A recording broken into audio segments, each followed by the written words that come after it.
So that's good. I think it kind of shows you that you don't always have to have some sort of like, I mean, you guys knew this already, but I feel like guard retention usually is taught with some sort of finesse, leg movement, and you need a little bit of dexterity or mobility. But lately, I've just been trying to do things more like that. It's a little more just universally effective.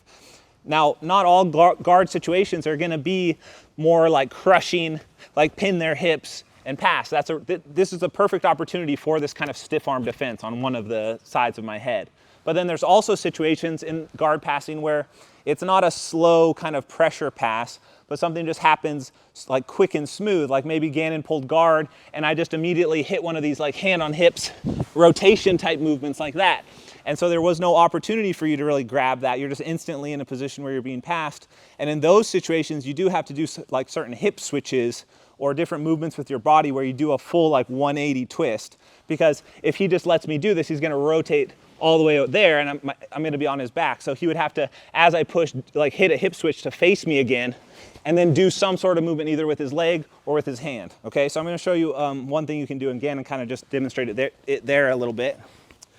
So when this happens, I want to have my legs engaged still, and anytime someone does sort of one of these like steering wheel style passes, and these happen with Toreandos, like if you go ahead and do Toreando, like this can happen with Toreando, it can happen with over-under.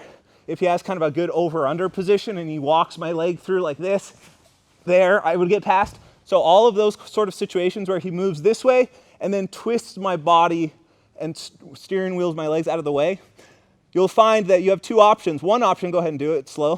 One option you would think would be to like bring your leg over. And sometimes I do this. I would post on the shoulder and try and bring my leg over.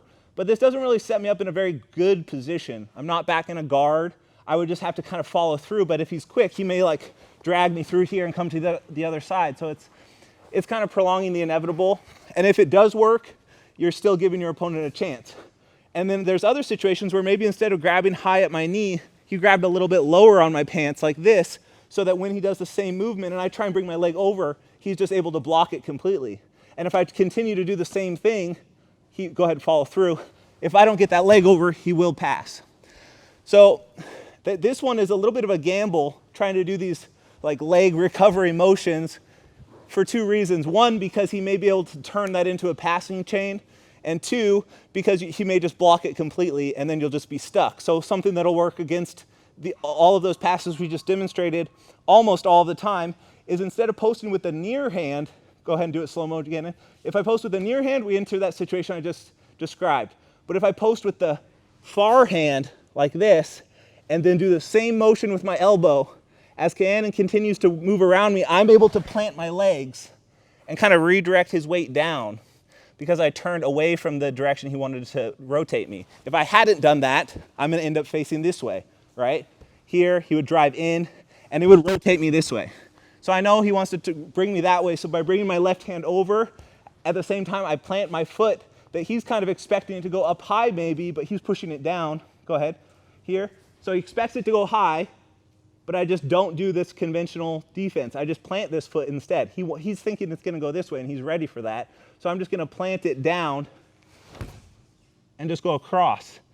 And this cross control is very, very powerful because even if he manages to like hop to my back again, go hop to your right, Gannon, other way, yep. Here, I'm still in that kind of same scenario we just practiced. So do you see how those things kind of connect? They're two different movements, but they function on this kind of same stiff arm principle. So this is a very powerful one to learn. Just being here and not necessarily always, let's rotate back this way, not necessarily always relying on your legs as your primary recovery movement or your recovery frame, but using your arms and the ability to like get up also. So I'm going to show it one more time.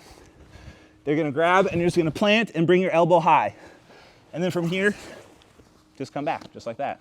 Okay, so it's a long explanation for a very short movement, but I think you need those details to be able to do it, okay? Any questions? Yes? Do you prefer this as opposed to the like?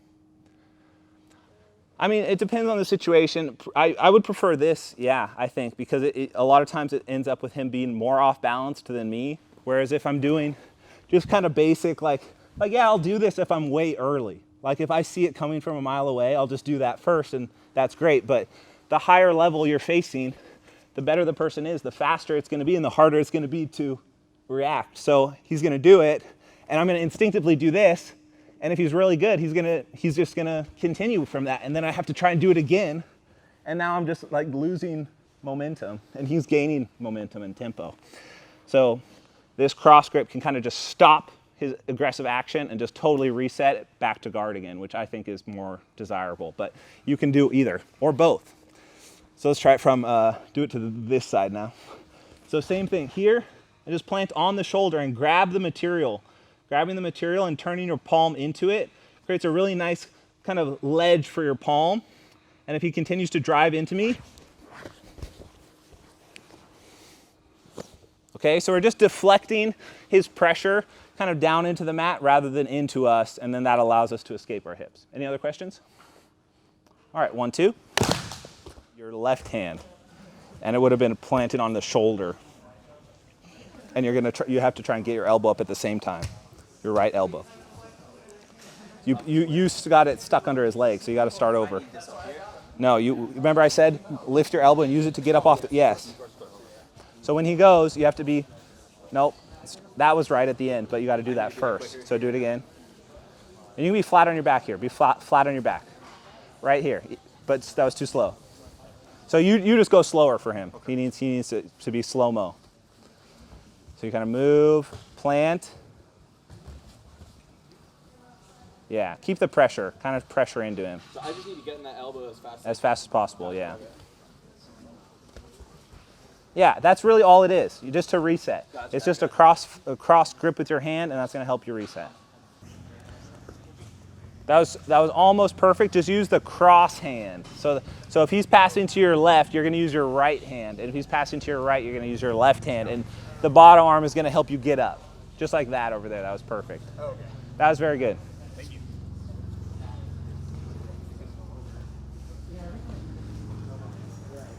Nice, Brenda, that was perfect. Nice, Gil. Yes, once you get that elbow, it's tough as they drive in, but then if you catch it, it's like you're way out. It's the light at the end of the tunnel.